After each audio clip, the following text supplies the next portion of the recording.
Hey guys, what's up? In today's video, I'm going to be doing my weekly check-in, checking in with all my expenses for the third week of December. If you're new here on this channel, I talk about all things budgeting related. I'm primarily a digital budgeter, but sometimes I do some cash staffings for my seeking funds. But for the most part, you'll see me here in this spreadsheet. If you are interested in getting the spreadsheet for yourself, I'll link all the information in the description box below. But here I do my budget, track my expenses, and also do my weekly check-ins to make sure that I'm not going over in my variable expenses, since those are the ones that I tend to go over in month to month. But doing these weekly check-ins has really helped me stay under budget so we can achieve a lot of our other financial goals that we're working on right now. So with that being said, let's go ahead and jump into it. My week 3 goes from December 17th, which was a Sunday, to the next Sunday on the 24th, right before Christmas. So I'm going to go ahead and scroll down to the end of week 2 here. So I do want to mention that with the transactions for week 3, you will see not too many Christmas spending here because I am tracking that separately in my Christmas spreadsheet, since we did budget for that separately from our regular budget this year. So far, I'm really enjoying tracking them separately because it makes our regular budget not so overwhelming. So what I usually do here is go through all my expenses for the week and then go over to the right to check in to see how much money I have remaining for the rest of the month based off what I spent throughout the week. Since I am a monthly budgeter, this process just works out for me personally.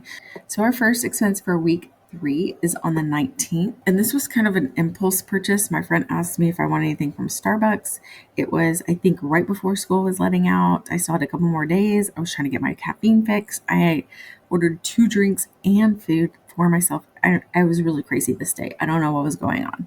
So that ended up being $16.40, and I put that under the food category. I don't have a dining out or eating out category. I just put everything under food to make it simple.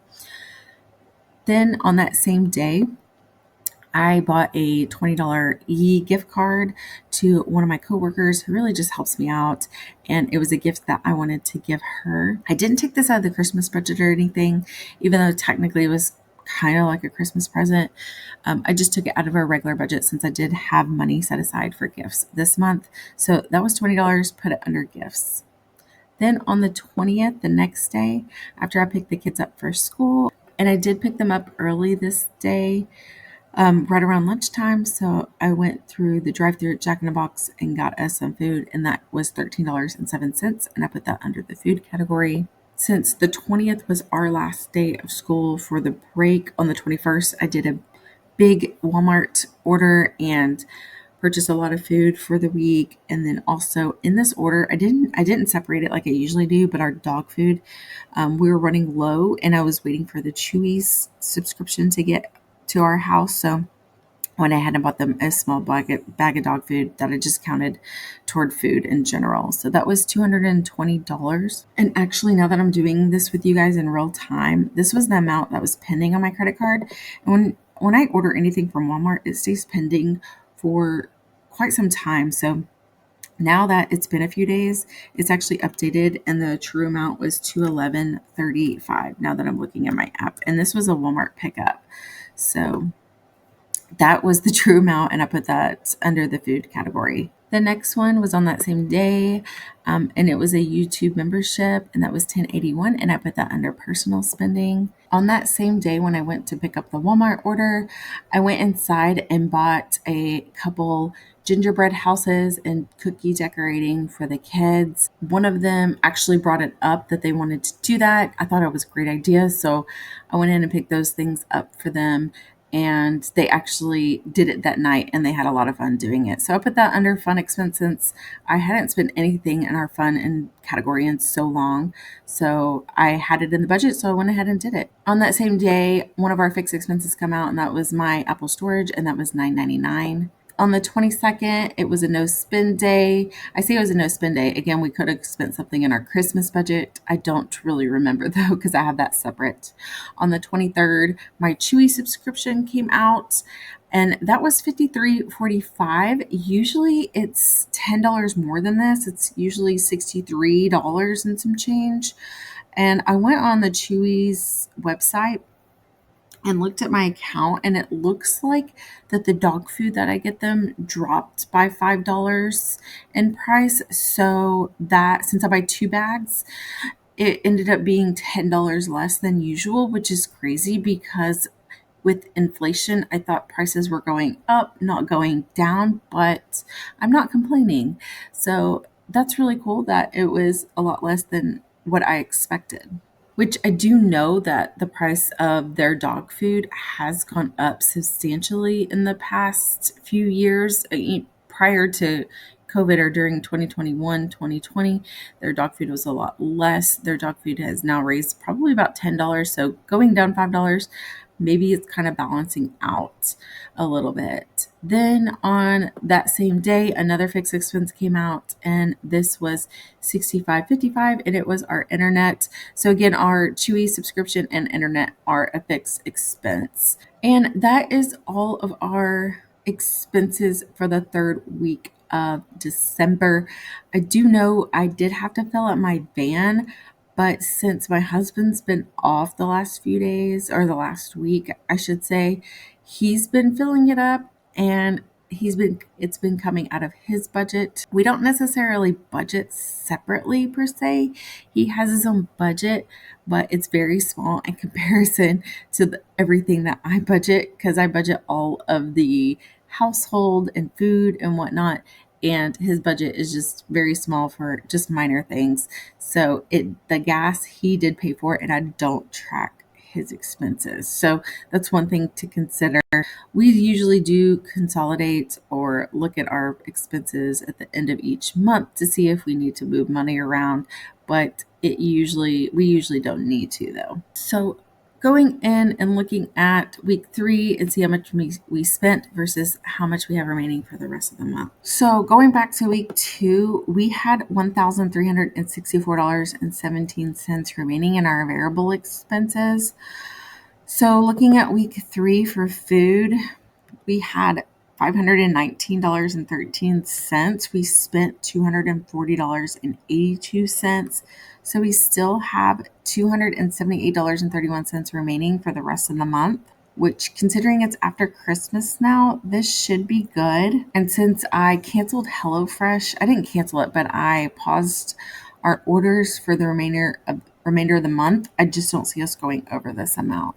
For gas and car, I didn't spend anything out of my budget, but again, my husband did pay for I think 2 fill-ups at this point. So I still have $174.01 remaining, and then household, I didn't spend anything, so I still have $35.80 remaining. Miscellaneous, I don't know how, but we have spent nothing in miscellaneous all this month. So that's really good that whatever we're spending our money on, it has a place in our budget. So that is good. For pups, we didn't spend anything extra on pups, but their Chewy subscription did come out. This is just for anything extra that we get them.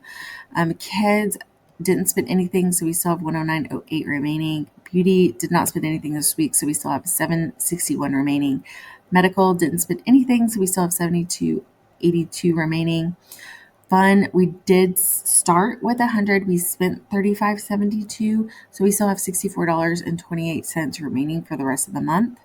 Gifts, we started with 200, spent 20, so we still have $180 remaining. I do know I have my brother's birthday left, and my husband's birthday was this month, and I was planning on using this money, but a lot of the money I was able to get it out of our Christmas budget.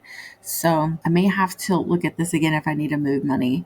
Personal spending started out with $55.72, spent $10.81. So I still have $44.91 remaining for the rest of the month on personal spending. So for week 3, just to recap, we started out with $1,364.17. We ended up spending $307.35. So we still have $1,056.82 remaining for the last week of December, which I think is really great. Now, since our Christmas budget is separate this year, I'm going to have to go back and look at it to see where we are with our budget. I know we did go over on some people's gifts. So again, I have it all on my spreadsheet and I've been tracking everything that we bought.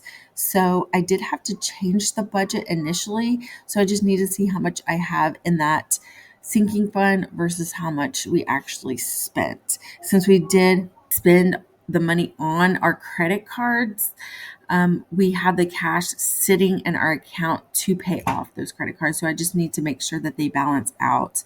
And if they don't, then I can take from our regular budget if necessary. I don't think we definitely have enough money to cover everything. It's just the overages. If we have too many overages, then it's going to have to come out of our regular budget. But we're definitely not going into debt for Christmas or anything like that. But if you've looked at my previous check-ins, having over $1,000 at the end of week 3 is definitely unheard of.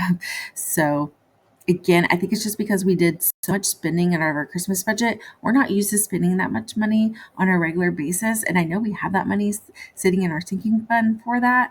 It's kind of a weird feeling. I think all the spending makes us think that we are overspending. So we haven't been spending out of our regular budget because of that, if that makes sense. It's kind of like a mind game. It's, yes, we have the money and we're just so used to saving and not spending all this extra money. So when we're buying all these people gifts that we have budgeted, it's just a weird feeling because we don't ever spend that much money in one sitting. So I know for week 4, we don't have anything too crazy planned. We're staying in for New Year's, not doing anything too crazy because we do have 4 kids and 2 little ones. So probably going to put them to bed early. And honestly, I don't even know if I can make it up until midnight. Let me know in the comments below, what are your New Year's plans? And I hope you guys have a great week and I'll talk to you in my next one. Bye.